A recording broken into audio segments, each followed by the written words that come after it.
जोदों आरो जोदों खारना बारै बारै जोदों नाथाय खनले खनले फेलें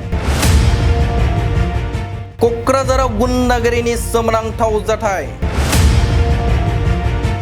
हरनि खाबु लाना दुथां गुन्डागिरि क'क्राझार सोहोराव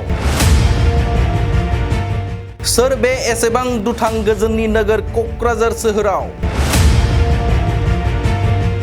थांनाय 28 मे हरनि 9:10 रिंगासो समाव सिनाय मोनै दुथांफोरा बिजेपिनि एमसिएलए राजीब बांगाल एबा ब्रह्मनि न'आव फैना लामानि गेटखौ जोदों आरो जोदों बारै बारै जोदों। खौरां मोननाय बायदिब्ला बे समाव एमसिएलए राजीब बांगाला मानकासार साउथ सालमारा बांलादेश सिमना ओनसोलाव दावबायहैदोंमोन। बिथां गैयिनि खाबु लाना साब्रै दुथांफोरा गारिजों फैना उदखार खालामलाङो नाथाय गासै जाथाया सीसीटीवीनि गेजेरजों सोराङाव फैयो। बे जाथायनि सायाव क'क्राझार पुलिस बिफाना मा राहा लागोन बेखौ समाजो फोरमायसिगोन।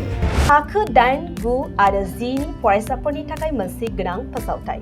इम्पल्स आसामआ नोंथांनि थाखाय होदों अनलाइन टिउसन एप्सनि सुबिदा। बर' आरो एसामिस मोन्नैबो बिजोंनि 8, 9 आरो 10 थाखोनि बिगियान, सानखान्थि आरो इंराजि आयदायाव अनलाइन टिउसननि सुबिदाखौ होगोन।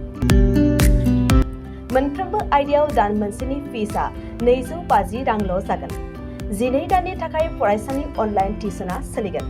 इम्पल्स आसाम अनलाइन टिउसन एपआव live class, online test, online assignment आरो डाउट क्लियारिं सेसननि सुबिदा मोननो हागोन। इम्पल्स आसाम अनलाइन टिउसन एपआव रोंगौथि गोनां एक्सपिरियेन्स फोरोंगिरिफ्रासो फोरोंगोन। गोसो गुदुं फरायसाफ्रा गाव गावनि मबाइलाव गुगल प्ले स्ट'रनिफ्राय इम्पल्स आसाम एपखौ डाउनल'ड खालामनो हागोन। लोगोसेयैनो 8099334099 जानबुं अनजिमायाव थोंजोङै जगाजग खालामनो हागोन।